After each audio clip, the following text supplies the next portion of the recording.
मित्रांनो, आज मी बनवतोय मँगो मस्तानी आणि रेसिपी खूप जास्त टेस्टी असणार आहे. ईझी असणार रेसिपी नाही, मेकिंग आहे. सुरुवातीला हा केसर आंबा आहे, जो मार्केटमधून मला एक ₹160 किलोच्या हिशोबाने भेटला आहे. महाग तर म्हणूच नका. पण काय विषय आहे की टेस्टी नाही आहे, तेवढा मजेदार नाही आहे. सगळे डुप्लिकेट आर्टिफिशियल आलेले आहेत. पण ठीक आहे, कोई ना.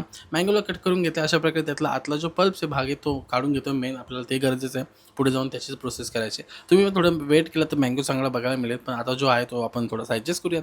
आता काय करायचं, आपल्या ज्युसरच्या भांड्यामध्ये मँगोचे पल्प्स ॲड करायचं. इथे टाकायचं दूध अर्धा कप. तो टाकल्यानंतर त्याच्यामध्ये थोडी साखर टाकायची आणि व्हॅनिला आईस्क्रीम टाकायची. मजेदार असा आपल्याला एक शेक तयार करायचा. जवळ हा मँगो मिल्कशेकच आहे, पण थोडं पुढे जाऊन प्रोसेस चेंज करणार आहोत. आता हे सगळं झाल्यानंतर मेन बेस तयार आहे आपला. आता आपण सजवूया.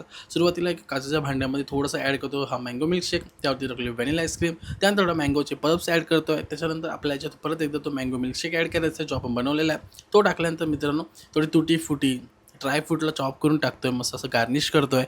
आणि मग थोडंसं ॲड करायचं मँगो पल्प्स आणि मस्त थंडगार खायचं. तो जो मँगोचा जो मिल्कशेक आहे ना, तो मस्त थंड करून घ्या. म्हणजे त्यात बर्फ वगैरे ॲड करून मस्त चिल करून घ्या किंवा त्याला फ्रीजमध्ये ठेवा आणि एन्जॉय करा ही वाली रेसिपी.